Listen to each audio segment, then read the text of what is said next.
سیدنا علی مرتضیٰ رضی اللہ تعالیٰ عنہ سے ایک شخص نے عرض کیا کہ مجھے مسئلہ تقدیر سمجھا دیجیے۔ آپ نے فرمایا اندھیرا راستہ ہے نہ پوچھ۔ اس نے پھر وہی عرض کیا۔ آپ نے فرمایا کہ وہ بحر عمیق ہے، اس میں غوطے مارنے کی کوشش نہ کر۔ اس نے اصرار جاری رکھا۔ آپ نے فرمایا یہ خدا کا بھید ہے، تجھ سے پوشیدہ رکھا گیا ہے، کیوں اس کی تفتیش کرتا ہے؟ اس نے پھر اصرار کیا تو آپ نے فرمایا اچھا یہ بتا کہ خدا تعالیٰ نے تجھ کو اپنی مرضی کے موافق بنایا ہے تیری فرمائش کے موافق؟ بولا خدا نے اپنی مرضی کے موافق بنایا۔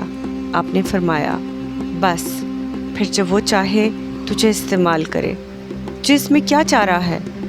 ہر مصیبت کی ایک انتہا ہوتی ہے، اور جب کسی پر مصیبت آتی ہے تو وہ اپنی انتہا تک پہنچ کر رہتی ہے۔ عاقل کو چاہیے کہ مصیبت میں گرفتار ہو کر نہ تو بھٹکتا پھرے اور نہ ہی اس کے دفع کی تدبیریں کرے، کیونکہ اور زحمت ہوتی ہے۔ مانگنے پر کسی کو کچھ دینا تو بخشش ہے، اور بن مانگے دینا سخاوت۔